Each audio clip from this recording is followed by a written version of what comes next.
Hello, hello, hello. Hey, hey, hey. It's your girl, Princess P, one fourth of the Sisterhoodly Vibes podcast. And I am so excited to be coming to you guys today to do this special intro of our next episode. As you can see to the left of me, I have this beautiful, amazing special guest. Hey, it y'all. is our first guest of the season. I like to call her Dr. Dope Soul Quan, but I will let her introduce herself and tell you a little bit about what she does before I get into what this next episode is going to be about. So, welcome. Well, thank you, Felicia. So, y'all, my name is Dominique Bernadine, but you can call me Quan. I am a trauma-informed therapist, y'all. So I work with adolescents, families, and I specialize with depression, anxiety, and people who suffer from complex trauma. So that's really what I specialize in. I've been doing this now for a couple years, and it's all transitioned from my journey of having my own personal journey with therapy, and then wanted to help other people that I saw, especially our Black and Brown community, y'all. So I wanted to be a part of that, help people heal, and help people become resilient. So that's exactly what I do. Awesome. Well, so I was saying, even though Quan specializes in trauma-based therapies, mental health is so much more than that. That's her specialty, but she does so much more, including, like she said, dealing with people with depression, empowerment. She does, corporate coaching, mild depression, PTSD, etc. And coming out of COVID, being a Black woman, we all have our issues, right? Yes. So this next episode that we are going to be talking about is what we learned in our childhood and how what we learned is affecting us in our adulthood as Black women. Whew. Yes. So y'all tune in. We are excited to talk about the topics that are going to come up.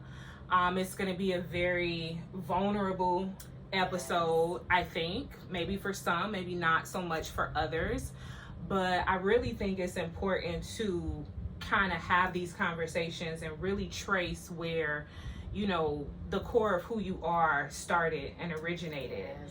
And it's really important to kind of know that, because it really does solidify who you are in your adulthood. And you may not think so. You may not think like, oh, I don't remember, what I learned when I was little, but you'll be amazed at what your body remembers, what your muscles remember, what your mind remembers, your emotions remembers, and how your body and your adult mind kind of reacts to that.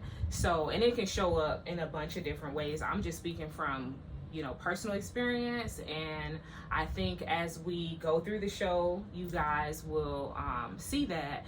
And Dope Soul Quan will be there to kind of help facilitate and make connections for us. And we just really hope that you guys really enjoy what we have to say and really take heart to the messages that not only we talk about, but also some of the resources and the, I don't know what you would call them, models or theories or advice and guidance that Quan will be giving us.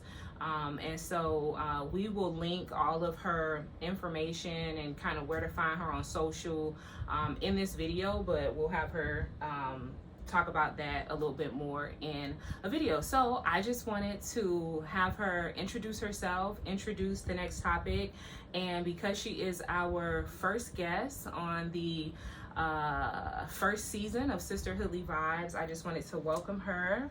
The ladies are looking forward to meeting you, as I have had the pleasure to do, and I just want to say thank you for coming. Cheers. Thank you for having me. All right. Okay, ladies, welcome to another episode of the Sisterhoodly Vibes podcast. So today we have a very good topic. I think it's a good topic because it kind of fills us out to who we are today. But before we get into the topic, we're going to have the ladies introduce themselves. I am Lady T, obviously. Hey, that's what's up. Hey, Lady T, aka Boss Mommy. I see you. It's your girl, Princess P. What's up? It's D Felice. What's up, y'all? And they say the best for last is Lottie Dottie. What's up, y'all? Sorry, Lottie, I almost cut you off. So I see as that. we saw, I'm sorry, I'm in another universe today. I don't know what it is. All right. So as you saw in the previous clip, we introduced Dope Quan. So I'm sorry, I ain't even gonna butcher your name. Go ahead and reintroduce yourself. Listen. Yeah, you really on one for We real love it. today. It's okay. No more coffee for you after like what 2 o'clock. p.m.? Mhm. Okay, after 2 p.m. I'm gonna blame it on Tree. No more coffee after 2 p.m. and no more hanging out with Tree like how you was, okay? Anyway, what Lady T is trying to say is you guys saw in the previous clip that we have our first guest of the show this season, I guess you can say. She is here with me. We have the lovely Dr. Dope Soul Quan joining us. Hello. Hi. On the show, as you met the ladies, and as Lady T said, we got a good topic, and I am happy to have you here. So thank you for joining us. Thank you so much for having me, ladies. And I'm excited for our Welcome. I do want to say Welcome. before we start, ladies, that even though I am a mental health therapist, we're vibing. This is a safe space. I'm not diagnosing. I'm not analyzing. So feel free to say what you want. This is a safe space. I want you to diagnose me. Just go ahead, do that. It's fine. Might, Listen, she okay? might need it. You touched on some stuff that we've been trying to get to the bottom of that we can't. So a little bit of help would be appreciated. Okay. The topic today, we're going to be discussing what we've learned in our childhood and how it's helped us form who we are today, how we interact with people, why we do certain things, and things of that nature. So I guess since this topic was so important to me, I guess I'll go ahead and kick it off. So I would say that I had a really good childhood. I didn't grow up with both my parents. My mom I don't remember what age my parents got divorced, but my mom remarried when I was in the 5th grade. And from that point, I grew up with my mom and stepdad in the house. And I would see my dad every other weekend or something like that, or every other Sunday. So I would say that I had a really good relationship with my mom, and my sister and I, we got along for the most part. We're 3 years apart, but we definitely fought a lot. 2 teenage girls in one room, sharing one room most of the time. So we fought like any other siblings would. And so I would say from that aspect, there was nothing that I couldn't communicate with my mom. We had a very loving, open relationship. My mom is like the bigger sister, but I didn't treat her like a big sister. I treat her like my mom, but she would drop us off to the movie. She would be the chaperone. She was like just that mom. I didn't have a bad relationship with my stepfather, but it wasn't like a close bond. Like I was respectable to him. It was just that. And then with my dad, I wish it was a little bit closer. We didn't spend as much time. I felt like even though I was closer with my mom, I wanted to make my dad prouder. I'm not really sure why that was. And so the reason why I did a lot of things, like I went to college, I was the first one on my mom's side to go to college and complete college. And on my dad's side, like pretty much everyone went to college. And so I guess in that aspect, I wanted to make him proud in that way. I'm not sure why that was, but that was the case. And so as I got older, maybe like in my teenage years, I thought that I had a good relationship with my dad.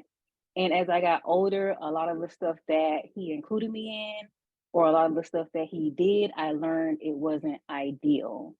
And so as I became an adult, or when I became an adult, I realized that the things that he did were not cool. And so I always said that whenever I got into a relationship or a marriage, I didn't want that person to be who he was, or I didn't want my kids to ever have to be involved in the things that he included me in. I won't speak on the things that he did, but it wasn't cool. And so I respect him as a person, but as a father, not as a person, as a father, but some of the things that he did were just like, wasn't cool at all. Even some of the things that he did when I became an adult, it's like, Who does I that? don't know. Yeah, I'm not gonna speak on it. But anyway, so a lot of the things that I learned as a child kind of formed me into the person that I am, and making like the best decision that I can, or what I thought would be the best decision. But that's life. We learn certain lessons and we move on.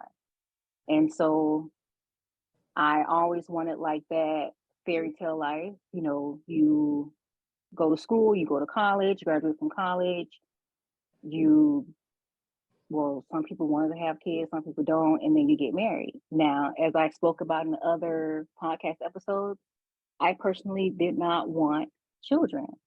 And that is because I saw what my mom had to go through raising my sister and I, pretty much as a single mother, because my stepdad did support my mom. So he paid all the bills, and, you know, she didn't really have to pay anything. But as far as things for us, she had to do that. And my dad didn't really give her anything. He gave her like the minimal amount of money for 2 kids. And as soon as we turned 18, he cut us both off. And so I saw those struggles that she went through pretty much as a single mom. And I'm like, I don't know if I want to put myself through that stress. But here I am. Get somebody else to do it. And you're doing great. You're doing Stressing out. great. I mean, I'm doing the best that I can, and I'm happy that I have that the support of my mom, of my husband. They granddaddy get them. They granddaddy get them when I call them. But yeah. So I wanted that fairy tale life, and I sort of kind of did it, and I'm making it through. I'm making it through. If I had a chance to do it all over again, I would do some things differently. But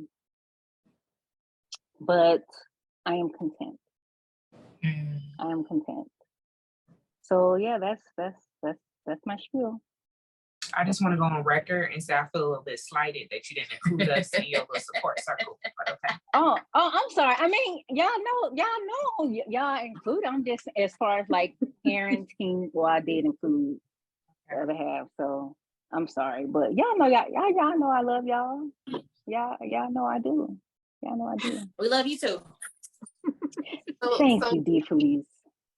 So, Lady T, so thank you so much for sharing about, you know, your upbringing, stuff like that. So I just wanted to clarify, would you say like growing up, you watched your mom sacrifice? And would you say in your adult, you're noticing that you're also doing a lot of sacrificing too as a mom and things like that? Would you say that? Oh yeah, absolutely, absolutely. So, of course, I have little ones that depend on me, so I can't like travel as much as I want to, or maybe ball out and shop as much as I want, because that's what I wanted to mention too. Like, I took for granted, not realizing that it's difficult to raise children and buy groceries and clothes and shoes and activities and this and that. Like, I'm a shoe head. I'm a sneakerhead. I've always been a sneakerhead, and I mean, I just always been. I can't remember a time that I wasn't, and my mom would like bust her behind trying to get me the stuff that I want. And I remember it was either, I know I was in high school, and there were some blue and white Jordans that I wanted, and I wanted them shoes so bad. She was like, "I just don't have it. Ask your dad." And I don't remember if he got it for me.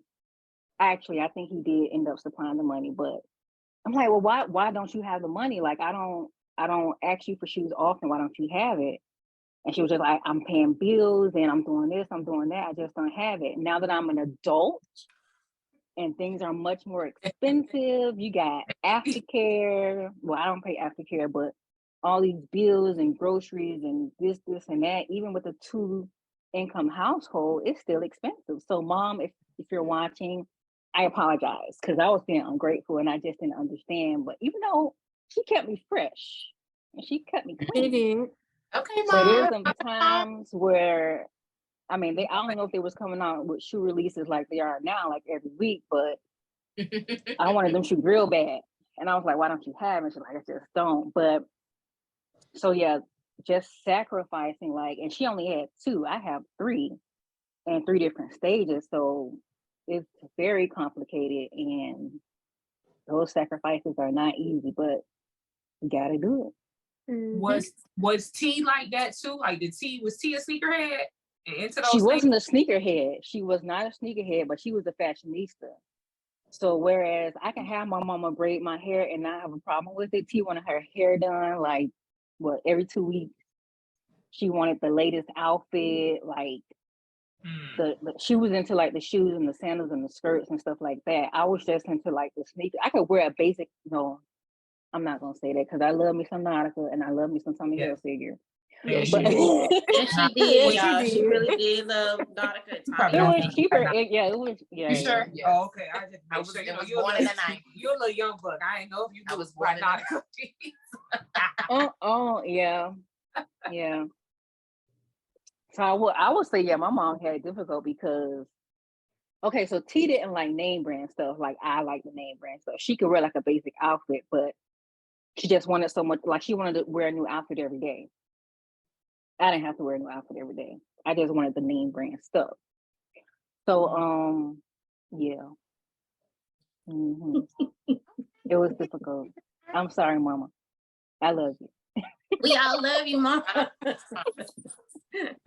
So does any of the other ladies, I mean, anybody can kind of jump in about, do you all relate about having a sacrifice or noticing that in your childhood and also transferring into your adulthood, that sacrifice?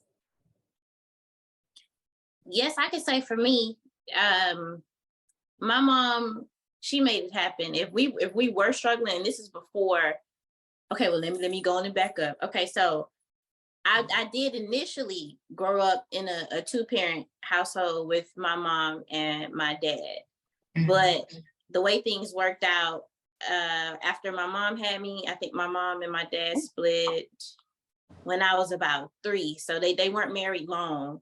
And I guess like soon, maybe like, I don't know how soon after or thereafter, that's when my stepfather came into my life at that age. And he was like, you know, how they call bonus, small bonus. So he was my bonus dad then. But my biological father was still in my life at that time. I just would see him on the weekends. And I did live with my mom. She was the custodial parent, of course. And whatever, she made it happen. If, like I said, if we weren't struggling, if we were, then I didn't know. Because I know that they don't want you to see, you know what I'm saying? We try our best as parents not to let our kids see us struggle or the tough times that we go through. But at the same time, we're human and we can't always hide it. And then your children know you so well that they'll pick up on it anyway, even if you do try and hide it or the best that you try to do. So you won't, let's say, transfer, you know, whatever the burden kind of sort of on them, or they feel like that, even though that's not the intention. Because I know my kids take it like that sometimes, but my dad did. He did for me, you know, the more so the important things or important events for school, or when he would come and get me on the weekends, we would usually go to the movies. I love the movies ever since that age. And we would always go get pizza. That's what I always remember. He didn't really take me out of town much, which as I reflect now as an adult, I wonder why. It was just always locally for whatever reason. I don't think it was or had anything to do with like court and all that, or he was forbidden to take me out of town. I don't think that wasn't even ain't nobody used no court shit back in the day. So that really didn't didn't exist. And they should. My mama wanted me to go with him on the weekends, and sometimes I didn't want to go with him on the weekends because I was attached to my mom, and then she would feel some type of way. I wouldn't know it. I only found that out, you know what I'm saying, later, because she wanted her peace time. So if she had me during the week, although I was the only child, she wanted her time to herself, I guess because I was clingy. So he would come and get me. I think it was like every other weekend, and that's usually what we would do. We would do different things. I'm trying to think. As I got older, he was still present and current in my life. I don't think he was coming to get me every other weekend because, of course, you get older, you get your friends, or, you form your social groups. So he participated in, certain high school events when it came time to like, our graduation ceremonies. He was there. And then he was also there financially when I went to college. I would get a stipend, as he called it, every month for school, and that's what helped during school. After that, I mean, he pretty much kept that up throughout or near my graduation, I would say. And after that, he kind of course, because I was a young adult, so he kind of bagged back a little bit, which was completely understandable. And he still was there. It's just, I think our relationship changed as I got older. I think to be honest, I think I had a better relationship when I was married, because now it's not so much, like I've gone through a lot. And then, different experiences as an adult, and you don't tell your parents everything. It's not for them to know. Not everything, I don't think, because then Tiana, you was cracking me. I tell my mom everything. I'm sorry. So I'm gonna say this. I wish I had that type of relationship like how Lady T has with her mom, but my mom is a baby boomer. She's a little older than Lady T's mom. So her mindset she'll be, I'm giving my mom an age, but it's okay. Love you still, Mom. We'll bleep it out. Well, she'll be a year older next month. But we don't have that relationship to whereas I can go to her and tell her like my deepest, most secrets. It's not like that. And it's been like that ever since I would say like high school. And I've wanted that with her, but it just never happened like that. She would know like the major things that was, but not, every single thing that I've done. I hope that we can get to that point. To be honest with you, we've gone through a lot in our relationship, so we need to work on it, and hopefully it can become better maybe as I get a little older. My dad and I, we're not really speaking at this moment, and it's been for about, I reached out to him in December. On my birthday, he called me, text me, I'm sorry. And I reached out to him on his birthday because it's a week after mine. Called him a couple times, sent a couple of text messages. There was no response. So after that, then I stopped reaching out. And I said that, as of now, I wouldn't be reaching out anymore. So if he wanted to talk to me, then he can give me a call. And that's pretty much where it is. So he's not really present right now in my life, nor is he in his grandkids' life. And, that's okay. Life goes on. I'm still here. So. Right. You definitely are. Shout out to you, Ms. D. Felice. Okay, shout out to you. that, and thank you for sharing. So it definitely sounds like some attachment and like relational dynamics between your parents. Mhm. Would you say emotionally that has affected you and or has changed the way that you kind of parent your children?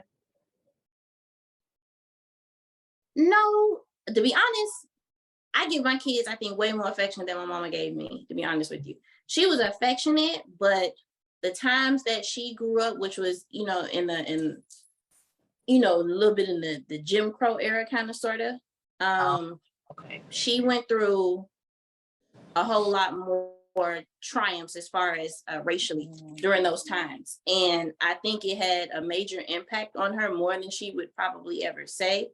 But she can be affectionate to a certain extent. I think my mom shows her affections as she does things for you, not necessarily materialistic, but like, I don't know when the last time I think she said I love you, to be honest. And I grew up with my household saying I love you, or giving hugs, kisses on the cheek and all that. We did that.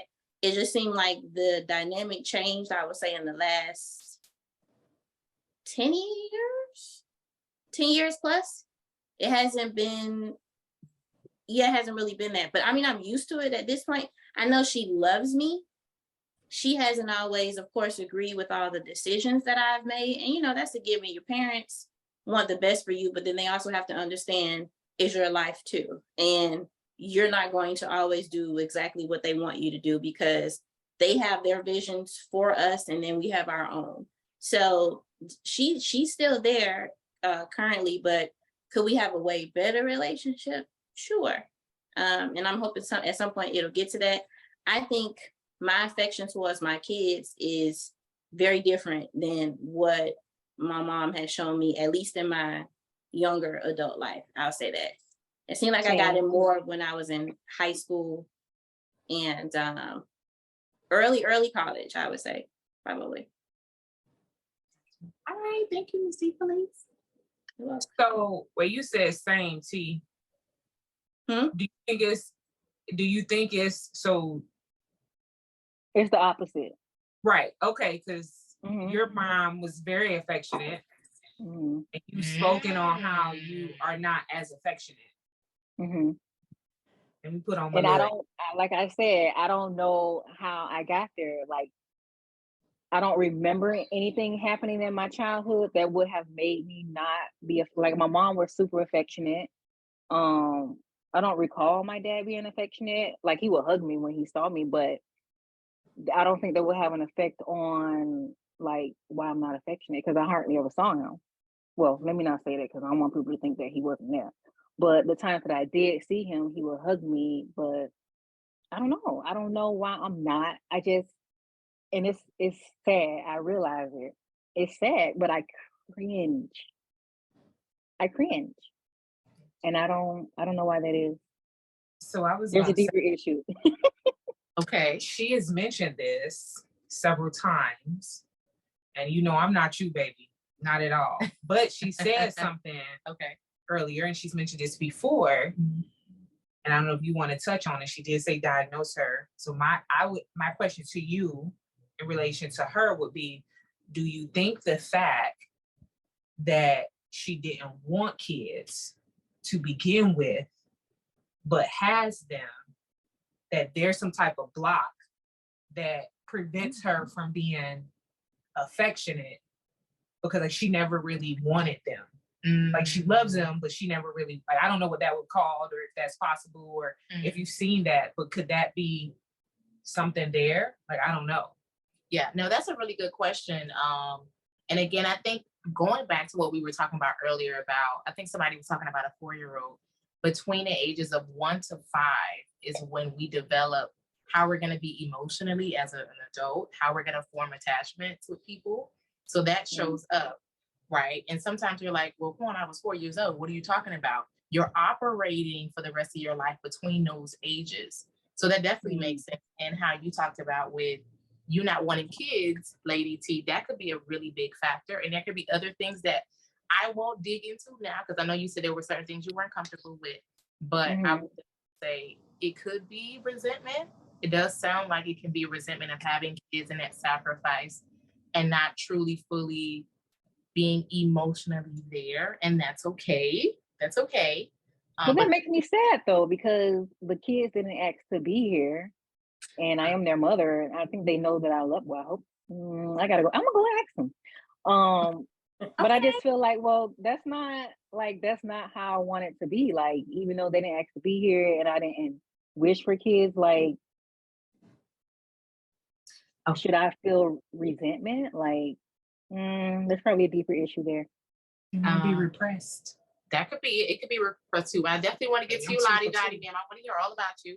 But I mean, a good place too, Lady T, is, you know, what are you doing now? I mean, as we, you know, do the podcast, what are you doing now to help yourself feel comfortable, right? So baby stepping what that looks like, and then building a bigger goal of ultimately, I want to be able to hug my kids and feel truly loved. You can receive and also give that out. So I would just start thinking about what are those ways that you can baby step where you feel comfortable and they also can feel the love from you too. Well, they sleep in my bed every night, so that's a step. Okay, right. But that's at their will. But that's a little different. That's a little different, right? Because that's at their will. But what about for you, right? Because this, you know, there's a barricade that's happening within you. So what, Lady T, what would you like it to look? Because then you as mommy can communicate with them like, hey, this is something that mommy's realizing. What do y'all think, right? What do you think? What are ways that you can tell them like, hey, mommy feels comfortable doing this. You know, are you all okay with that? That kind of thing. So kind of collaborating with your kids seem like that would be good. That's crazy, because I don't think they should have to compromise with their mom to feel affection. Right, but give yourself grace though. It's not like you're doing it intentionally. These are unconscious feelings that are happening and that you're aware. That's like the first step, right? You understand like, hey, I'm not that affectionate. Like, is there something wrong with me? No, you're not the only one. And it's not just towards the kids either. It's everybody. Okay. It's everybody. I don't like. We're not gonna touch on that subject, but I just don't like hugging people in general. And like I mentioned before, the thing that opened me up a little bit was losing Takia. But other than that, it's just like fist pound or, you know, a little church hug. But that extraness is like, I'm good. Ooh, okay. Good. So it's not just the kids. It's okay. Overall. But yeah, we're gonna stick a pin in that. We're gonna let that because I have a lot of questions. Yeah. Thank you for that. Thank you for sharing that, Lady T. Miss Lottie Dottie. Yes, ma'am. What about you? I didn't mention it before, but I'm not really comfortable with this subject because for me it's a lot to unpack. Like it's a lot. Well, so don't unpack that. Don't necessarily, you don't have to unpack emotionally, but just kind of like give us themes, right? I don't even think I want to do that, honestly, but I'm gonna just say from what I've learned from my childhood is to just pretty much survive, to learn how to survive. And, you know, I'm trying to get out of survival mode. Right. And I just want to thrive now. I want to move forward. I don't want to dwell on what happened. I don't want to relive. I just want to kind of move forward and thrive. Gotcha. That's okay too. I think a lot of times, even me personally, there have been things that have happened, and I'm sure some of the ladies can talk about it, right? That we've all had moments where we don't want to share, and that's okay. And a lot of things that have happened in the past, we don't want to bring it up. And I think that's okay because you recognize I'm not ready yet. And that's very empowering for yourself too, and other people that are watching. So I appreciate that. Thank you, Lottie Dottie. Miss Princess P. I think I'm going to take a cue from Dottie's book, and I'm not going to share either. No, I'm joking. I'm like, what? Okay, end the episode, 30 minutes. No, like, my eye is, I think it's like my allergies or something. I don't know. Y'all been seeing me like pick at it. Maybe I'm like repressed Getting crying. emotional. Maybe, yeah, I don't know. It's okay. Stories or whatnot, because you know we grew up together, and you know it's just like, dang, like this can be really, really heavy. And I think it's important too, like before we end the show, you know, especially for like D Felice, for her, she talked about, you know, having both her parents and it being cool, but now at this point in her life, there's some distance or estrangement, you know, between both of them. But luckily, as far as we know, as she knows, she hasn't let that interfere with how she's dealing with her children.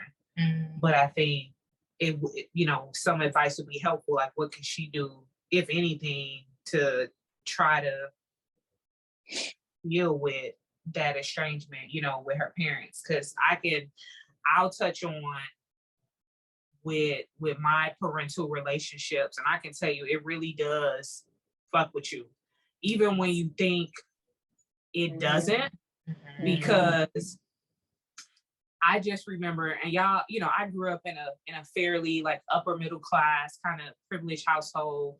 You know, I had my stepdad, thank God, and my mom. But I was definitely much more closer with my stepdad than I was my mom, even to this day. Even though as I've gotten older, me and my stepdad have kind of we've had some disagreements or whatnot, but I think a part of it is like, you know, he about to be 80, so he getting a little senile, and I just think he kind of stubborn and set in his ways, and sometimes he just like, you know, we're butting heads and stuff.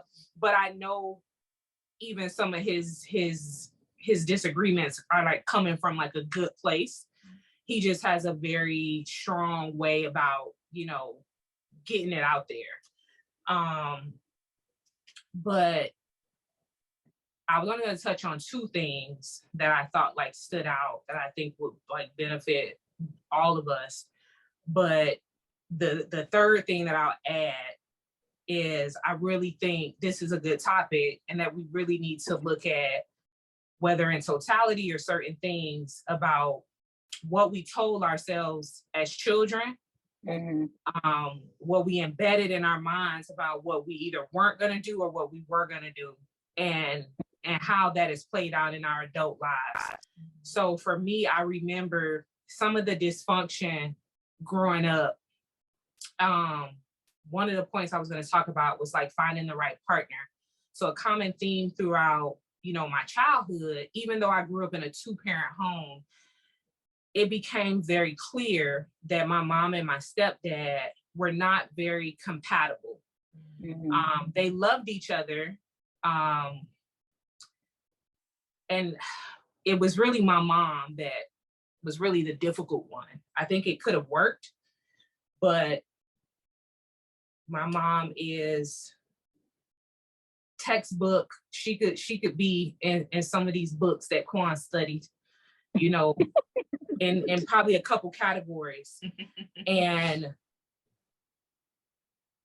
I just remember growing up, and I used to tell myself, I don't want to be like my mom when I grew up, or I don't want to be with a partner that does A, B, or C, whether those characteristics were from my mom or from my stepdad. My stepdad wasn't perfect, you know, but outside of all the good that he instilled in me, he had a flaw or two here. Then I learned some stuff in my adulthood that I didn't even know.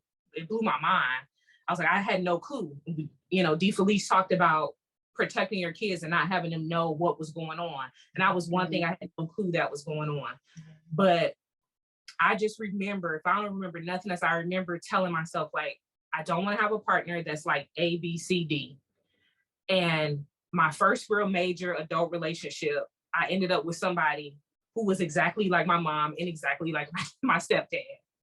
Like both sides of the coin.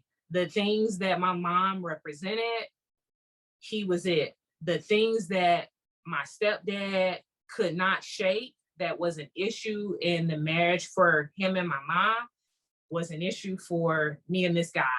And I remember one day when I realized, I was like, this can't work. I remember saying, like, how did I freaking get here when I told myself I was not going to get with somebody like this?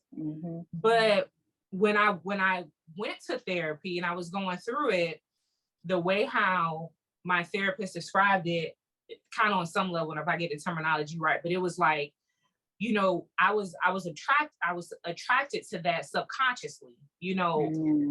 In reality, my conscious mind was speaking from the mind in this logical place, but deep down, rooted in my DNA was what I knew.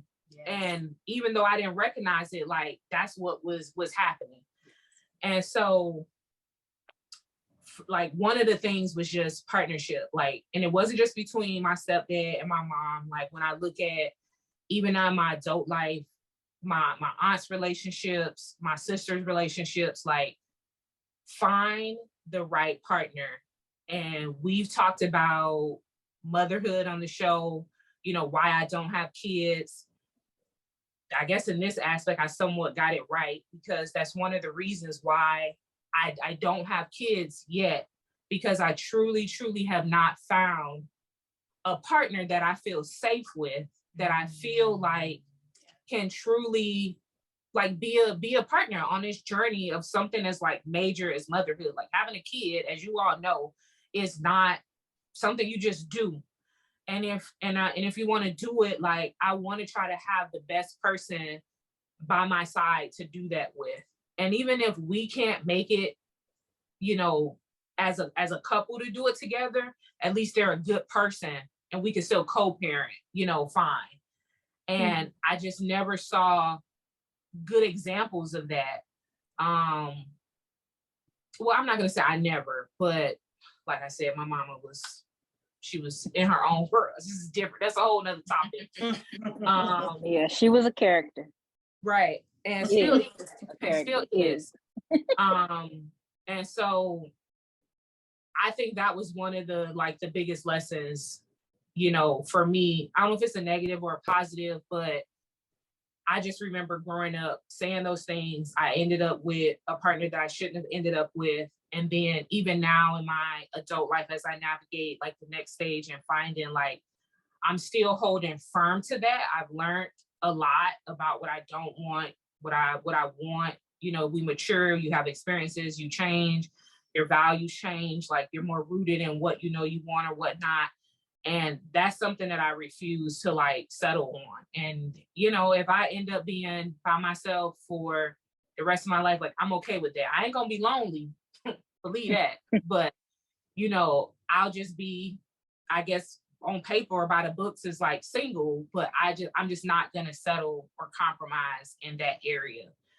And then I guess the flip side, what I can say, what I learned from my family just in general was my confidence. As far as I can remember, you know, few people have said I'm arrogant. But I know a lot of that is deep rooted in my confidence as a Black woman. You know, they're not used to, I guess, that level of confidence in someone.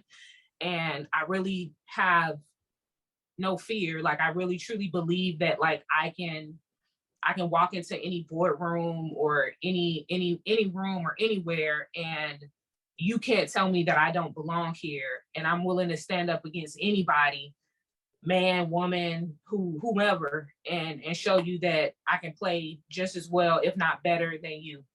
And my stepdad was a big factor in that. I mean, he taught me everything I know, and there's not a day that goes by that I don't thank, like, God for him being in my life, because if he wasn't, I wouldn't be who I am today. It'll be a totally different, you know, story.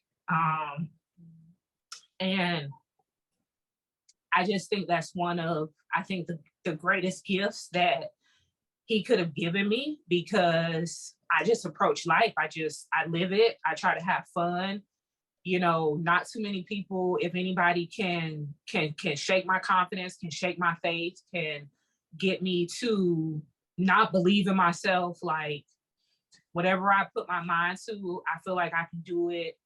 My sister is like my greatest supporter. Like, I mean, Definitely.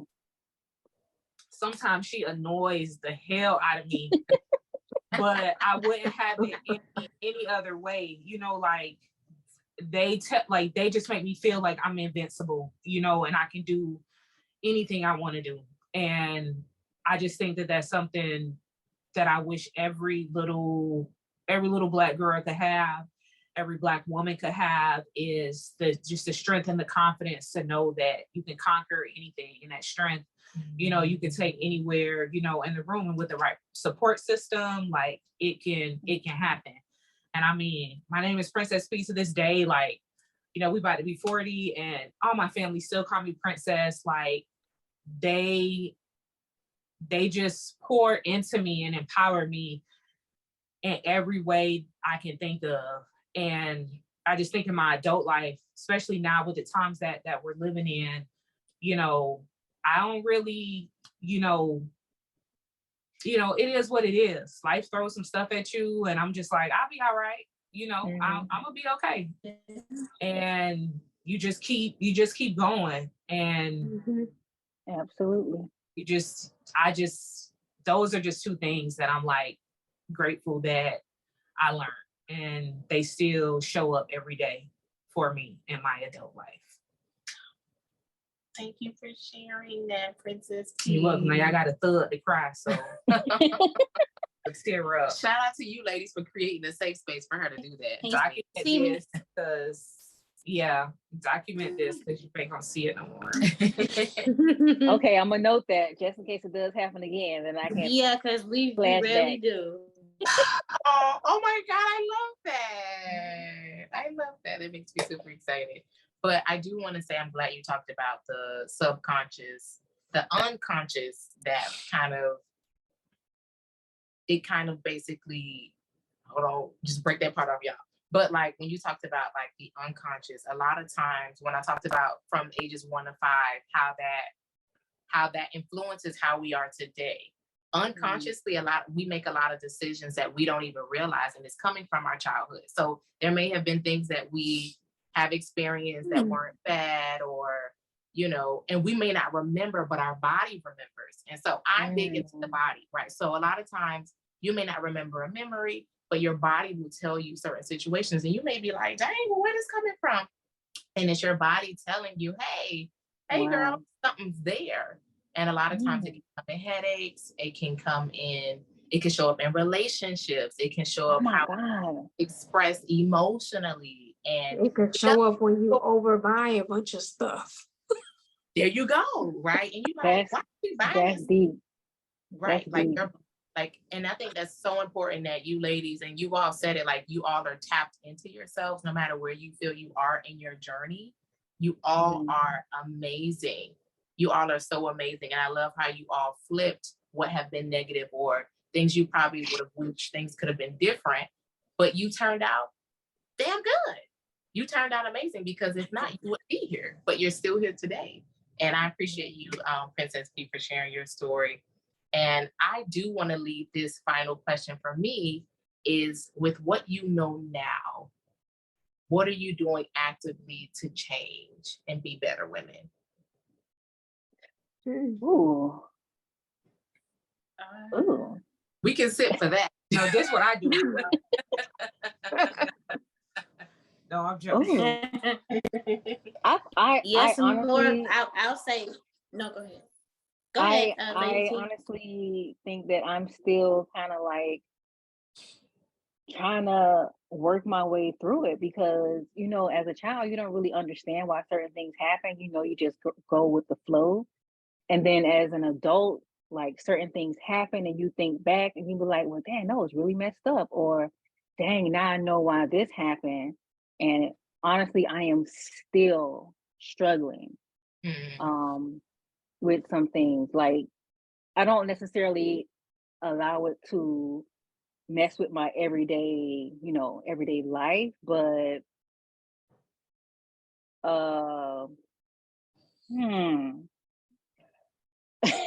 okay. Papa was a Rolling Stone, okay? And between my siblings and I think there's 9.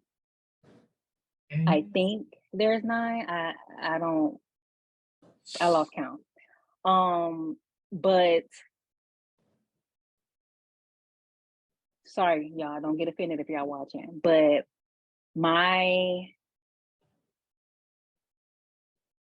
two of my siblings grew up with my dad. And I'm jealous because they were able to live and see him every day.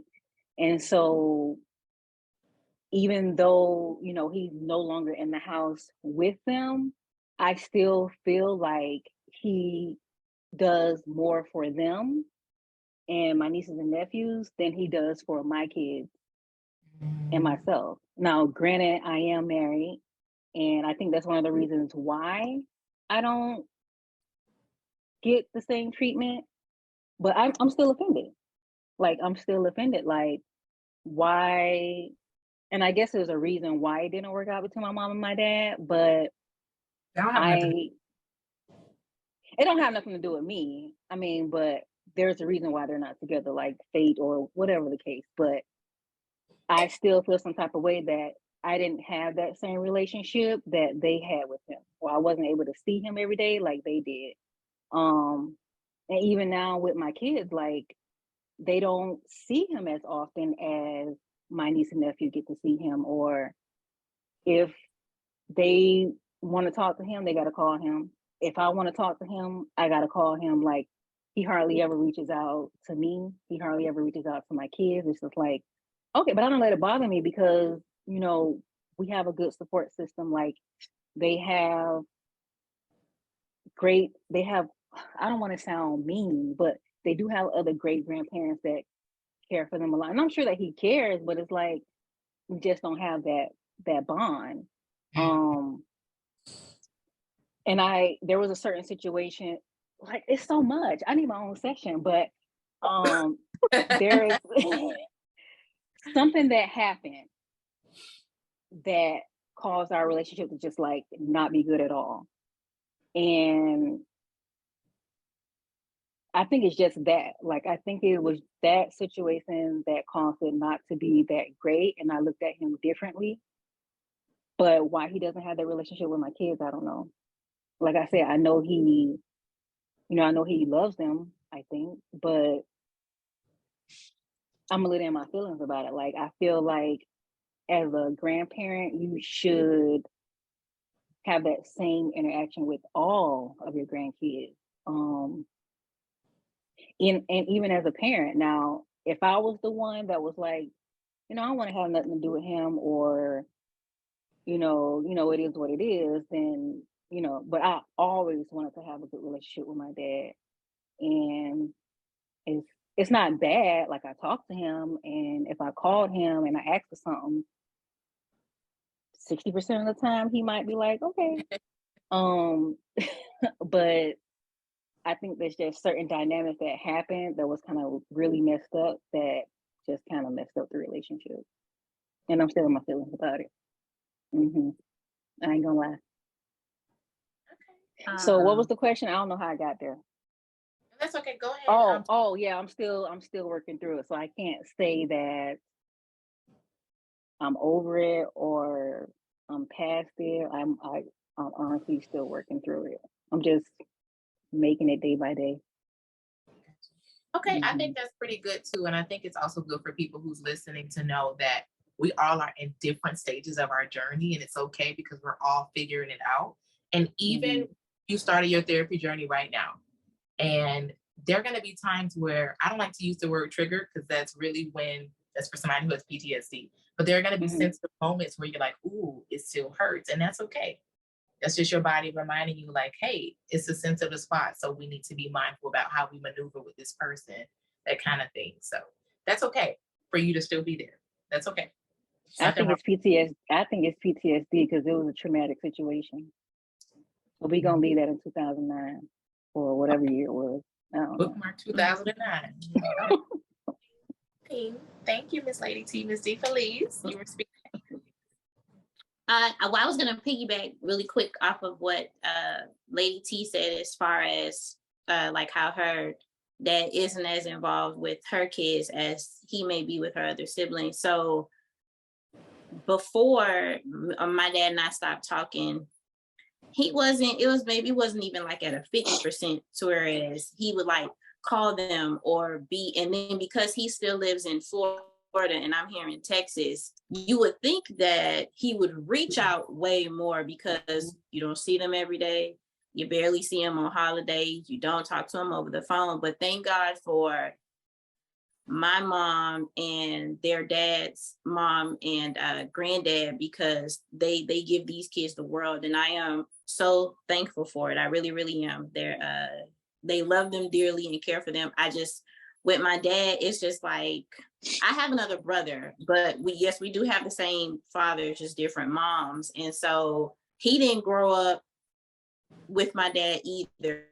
We were both kind of in the same situation because my brother's mom didn't marry my dad, our dad. So we were kind of in the same boat. And my brother and I, since we didn't grow up in the same household, we were estranged. And then it still kind of feels like that, but it's like, I say at this point in time in my life and the way that my thinking is, it's like, okay, well, if you choose not to be involved, then you're the one that's missing out. That'll go for whomever it is, immediate family, distant, second, third, whoever, cousin, whatever the case may be. Because it's like, if you choose not to get to know these wonderful kids that I have, and it used to bother me, I think, at least with my dad, because I'm your only child with kids. You know what I'm saying? So you would think that you would want to be very involved in their lives. But it's like, if you don't, then you don't. And it is what it is. They are fortunate enough to have grandparents that do for them, you know what I'm saying, on a regular basis. So I would say that doesn't mean that, I'll say to my kids, well, I wish your grandfather did more. I don't say any of that. There is no bashing. And then they don't know, my kids don't know my dad very well. And I mean, and that bothers me to a certain extent, but they don't. They know my mom and their dad's mom. And I'm like, that's okay, because both of them, fill the void of my dad, not being there. So it's just like, how when time goes by, years go by, your kids get older. Let's say we had high school graduation. This when they come out the woodworks and you gonna send them an invitation? Hell no. Why you not gonna send it? Because you wasn't there. And I mean that.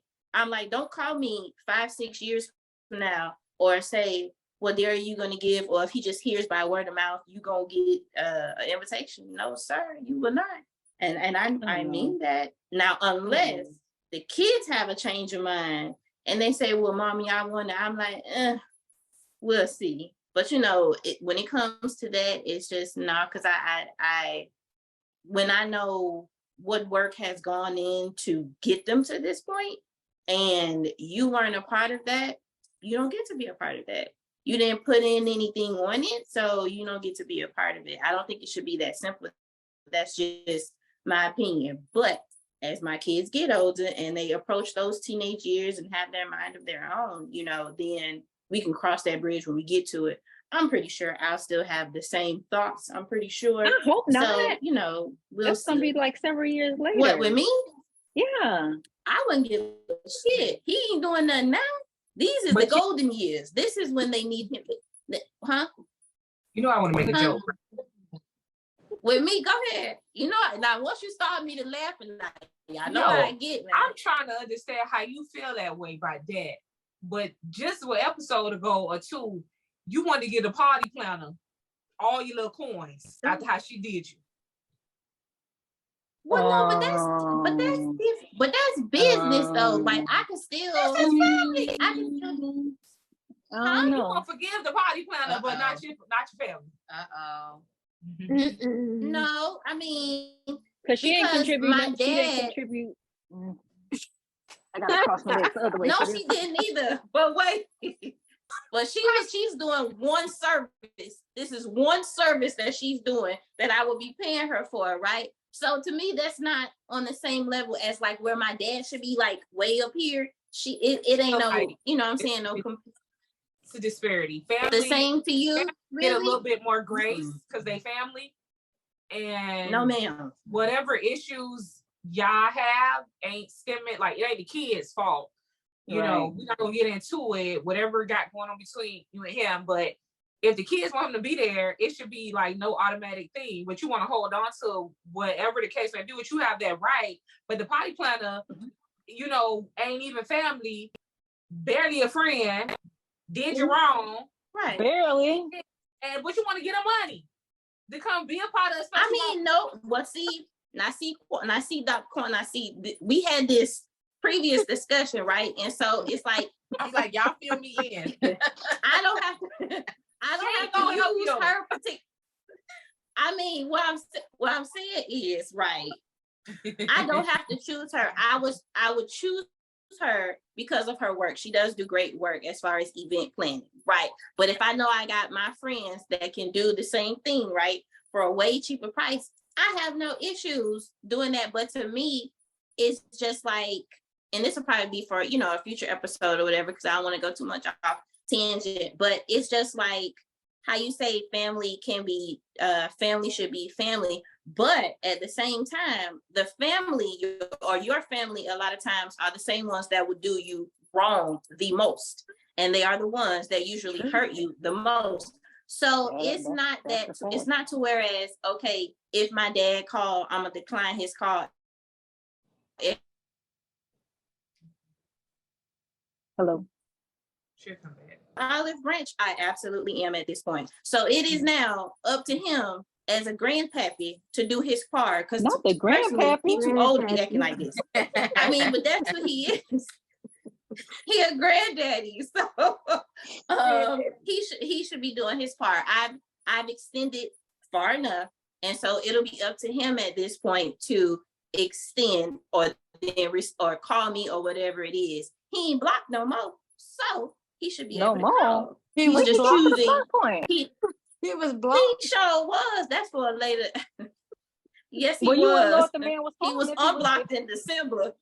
Oh Lord. No, but like every day. But he wasn't. That's what I'm saying. That's the backstory. We'll get into all that later. What I'm saying is he not blocked now. He was unblocked in December. We is about to be in June. So this is the time here. You understand what I'm saying? So I'm just saying that was just a prime example. But I'm working through these things, and so maybe down the line, I'll go ahead and hear him out. We'll see. I don't know. It's a little iffy, but Let me call him. You call him. You can call him. That's fine. Send me his number. You got his number. Oh man, he'll probably talk to you. I mean, I was trying to respect Daria. I ain't take it. Yeah, please tell her no. Oh,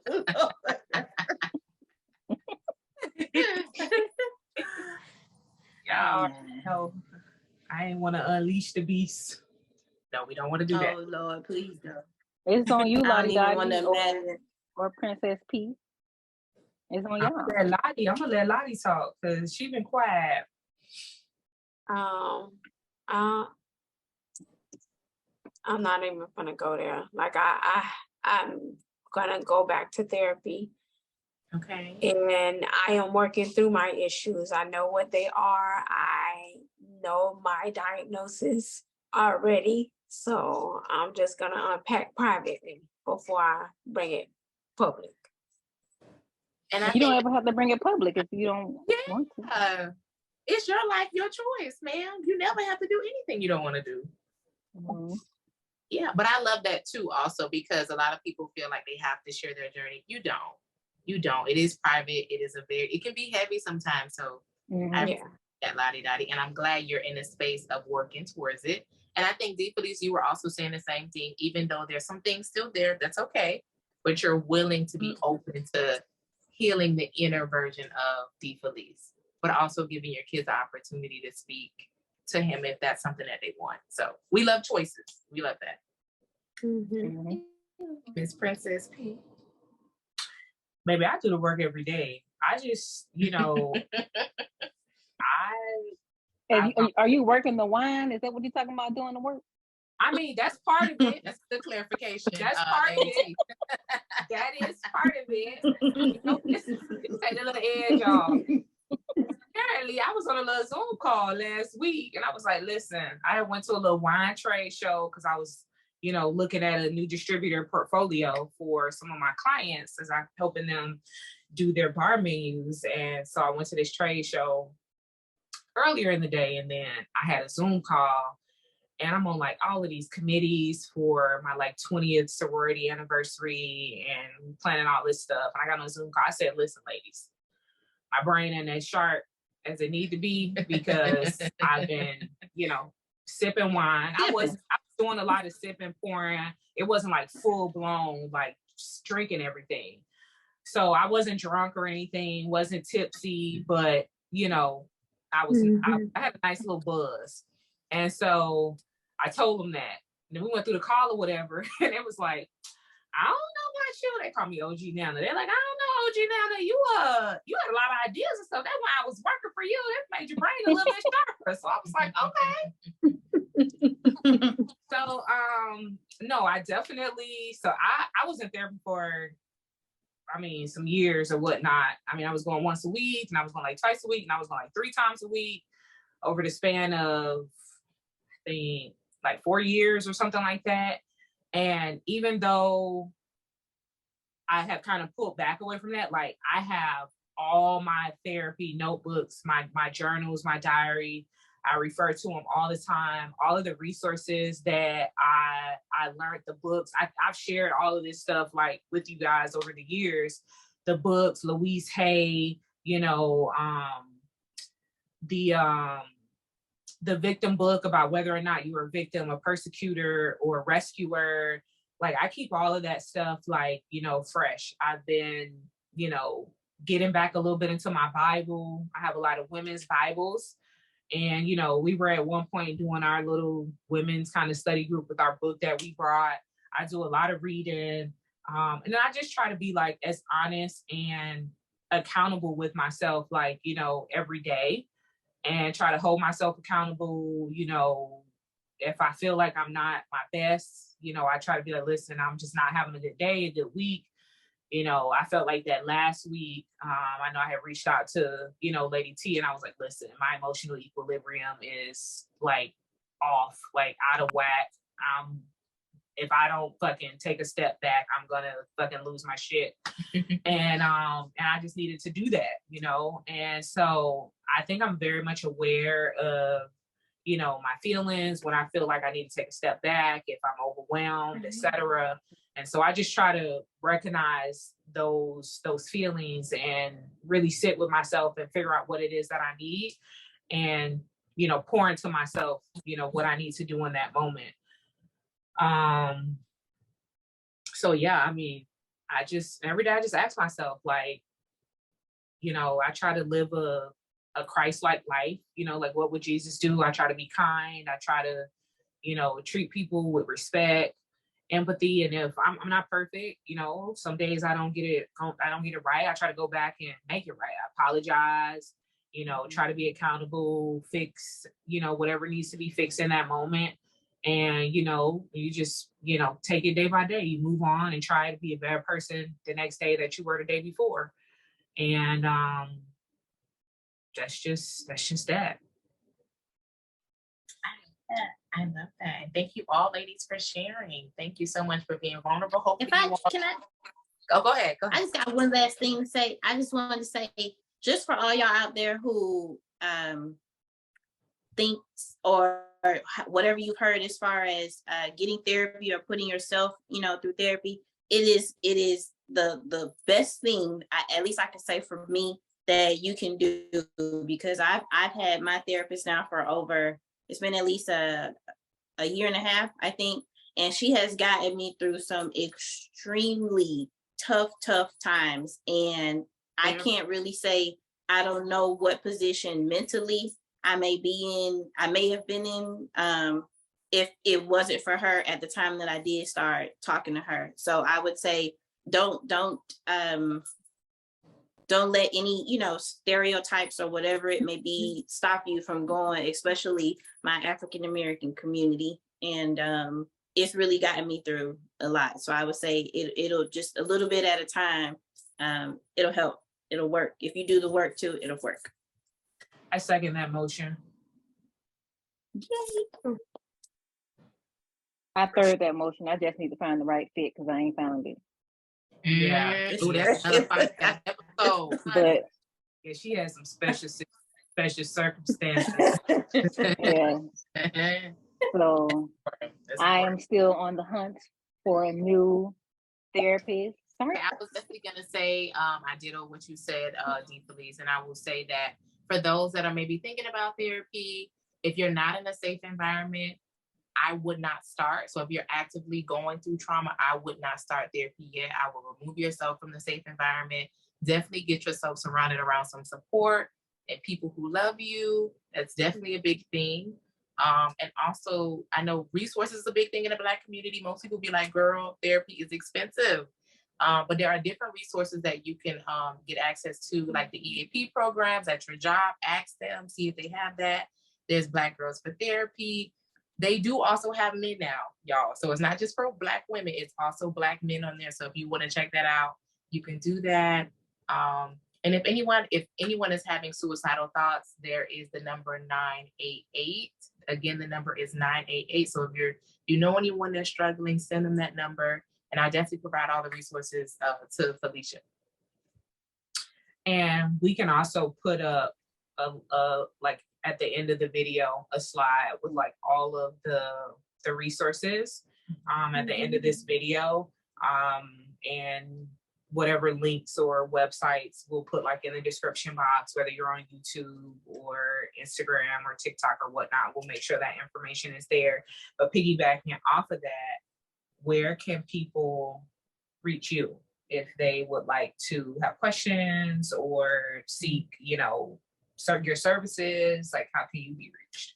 Yeah, so I can be reached on Psychology Today. I'll also provide the link so you'll be able to click on it and do a consultation with me to see even if you are ready. Because a lot of times we think we're ready until we start getting those questions asked. We're like, okay, it's not. Nope. Not right now. I'll come back. So I'll definitely provide the link for anyone that's interested, and we can go from there. What about social media? Shout that out real quick. Social media, I am Dominique B. This is on Instagram. I am Dominique Bernadine on LinkedIn and also on Facebook. Yay, thank you. Thank you, ladies. Sure. Appreciate you. Anybody have any questions, like thoughts or last minute?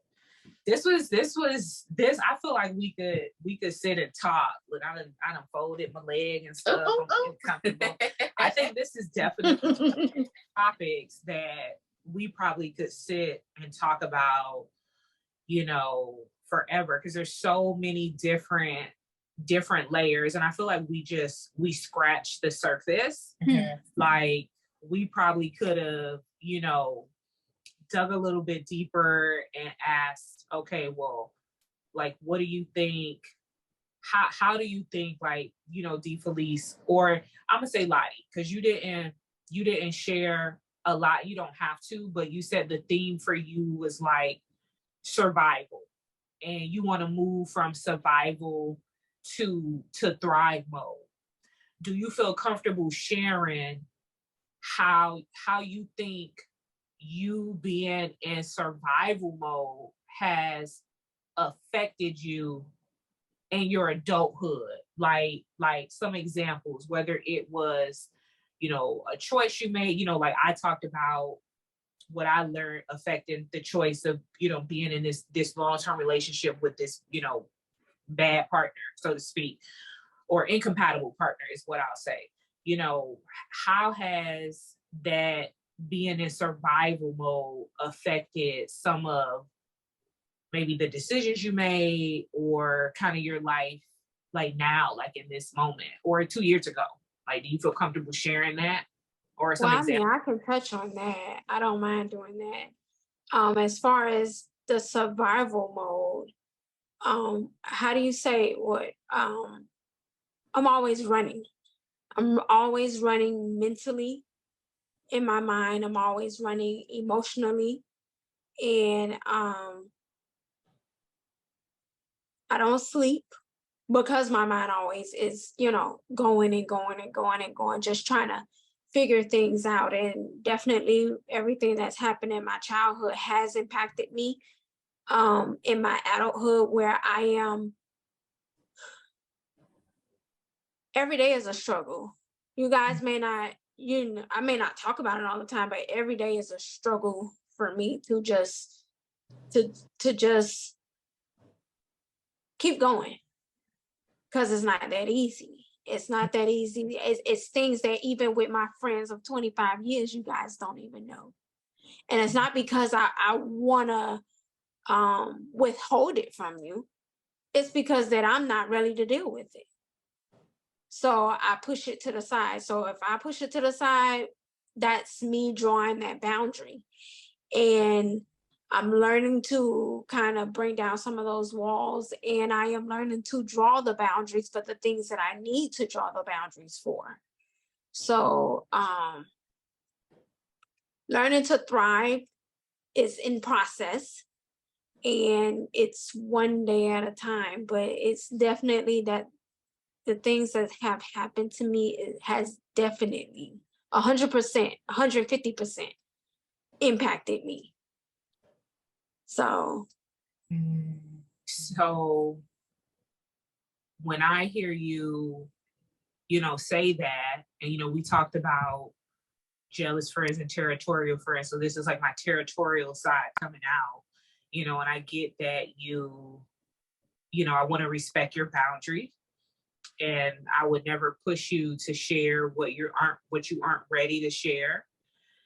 So, but my question would be, do you not share because it's just something you're not ready to? Are you shameful, or do you feel like we would judge you as friends if you share with us? Like, do you feel? I think it could be all of that. It could be 1, 2, 3, 4, 5. It could be all of that. It can be embarrassing. It can make me ashamed. It could be me being fearful of the reaction of, why didn't you say something before? Why didn't you come to us before? Maybe because I wasn't ready. Mm-hmm. Mm-hmm. So yeah, it can be all of those things. All of those things can be rolled into one. Well, here's what I will share with you. You don't have to do this alone. You know that, we're here. And I know, you and D. Felice have told me about my tone, and y'all make fun of me talking about my whole, we about to be 40, we don't need to be dealing with this shit speech or whatever. But this is, an exception. And I think mental health is important. And I think we all probably have secrets that we haven't shared with each other for various reasons. I know I shared with Quan a couple days ago or last week that there are things that I have not shared with people, not because I don't want to, but because of this perception that I am, I guess, like this strong person, and people see me as, I guess, like, I know I'm not perfect, but the best way to describe it is like, oh, she like has it all together. She's had, success. She's this, like nothing bothers her or whatever. And I haven't necessarily done anything to quell that thought. I've just kind of went with it. And if that's what people believe, then that's what I'll let them believe. And I haven't shared some things because I guess, let people believe that. But what I will tell you, because I don't want you to suffer alone, is if ever you want to share, and if you are willing, you can share with me something, and I promise to not question it. I promise to not judge you. I promise to not say anything about it. And in addition, for every bad thing that you feel like you might share, I'll share one of my secrets with you. And come on through. We can Sorry. We can share together in silence and free of shame or embarrassment or guilt or whatever, in a judgment-free zone. And I'll listen to you and you can listen to me, and your secret to be safe with me and my secret to be safe with you. And we'll just, the only question I'll ask is, once we share, is okay, what's next? What do we need to do? If that will help or if that'll make you feel better. That's on the table. And that's for any of you guys. I love that. I'll just say. Girl, I'm cool with that. Y'all got a thug. I'm crying again. Y'all got a thug. It's 2 times. I ain't crying no more for the rest of the year. I said I ain't doing it today. I'm gonna hold back mine. A lot of tearing up, Lady T. So I got us. This. I'm gonna be the crier this episode. I want to say first, I appreciate that. It's a lot. Y'all know a lot of it, but it's like 10 times more. You have no clue. So, I appreciate that. Maybe one day I'll get the courage to do it. Probably when we give you a little bit of courage. I don't want that liquid courage. Listen, she wants something heavier. Hey, baby, I got that too. So one day I'll get there. But that's why I'm going through the process that I am going through with, going through the therapy and making sure I show up for myself every day, and I try hard as best that I can to be able to move forward. You've been doing good with that. I can honestly say that, we've talked about, this with you, all the sacrifices that you've made, especially for like your kids. And it's like, Toddy, you got to do something for you. Like, all these sacrifices are not going to be worth it. You're not going to feel good about it if you just don't, even if it's one thing you treat yourself to. And, and I have seen you doing more of that, and just keep doing that, because the more you do that, the more you start reconditioning and reprogramming your brain to move from, feeling negative about surviving, feeling negative about sacrifice, to being in that feeling of, I like what it's like to do this for myself, that self-care, and you're going to want to start feeling more like that than how you're used to feeling. And that's what motivates you, in my opinion, to like want to work harder to change, want to be a better person, to make better decisions, and to just be a better person overall and live better and thrive like how you want to, to do. It's true. I'm trying. Like I say, one foot in front of the other. Every day is another step, and every day I try to show up for me along with them kids. Well, I'm proud of you. Thank you. That was my little 2 cents. I think we need to, and we've been talking about it, but I think we really need to really take some time to talk about when we're going to meet in person, and do this sisterhood trip, because I just think it's been too long, and I think so much has happened. And it's so much different. Like we talk every day through text, and we do this, and we fellowship, and we see each other, but it's different, like, than being in person, where even though Lady T might cringe, like, I want to hug you guys. And you never know, like, I was in the airport 2 Sundays ago, and I just didn't realize how much I missed my grandma, like, just hugging her.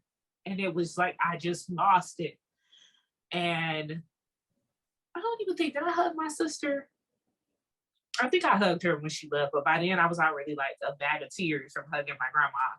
but it just made me realize like how much I miss my family, you know, like, and just that physical touch and that contact was just like, I need to be around people and I need to have a good tight hug and like that good, like that, just that space to feel that transfer of positive energy, that energy of protection, that energy of just love or whatnot. And so I think we all need that. I think we're all, you know, are going through what they call it, retrograde, whatever these Mercury retrograde. all of this, you know, this shit, like on some level, you know, and I just think we need to reconnect and do that. So I think we really need to, we've been throwing all kind of shit out there and saying this and that, but I think we really need to sit down and just say, okay, like what are the cons? What's holding us back?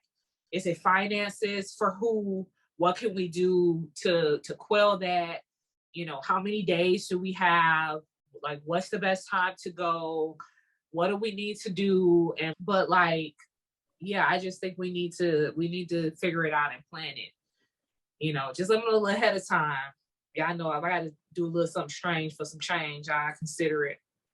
All right now. Okay. They holding you to it.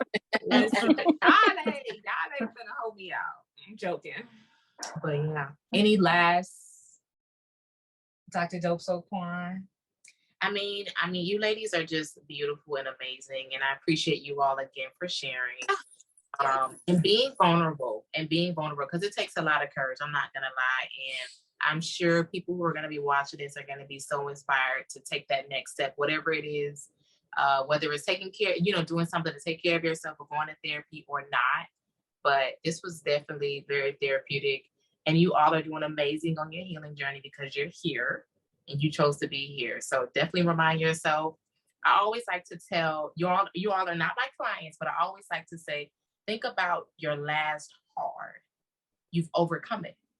So that means that you are continuously being resilient, and you're continuously empowering yourself. So give yourself and grace. I'm not in jail. So and you're not in jail. Exactly. So I definitely appreciate you ladies. I definitely appreciate you ladies for having me on. And we thank you for definitely. And we thank you for being on. Hopefully, I think we got some other topics lined up in season 2 and beyond that we might need you a little help on too. So I think you'll definitely be back for sure.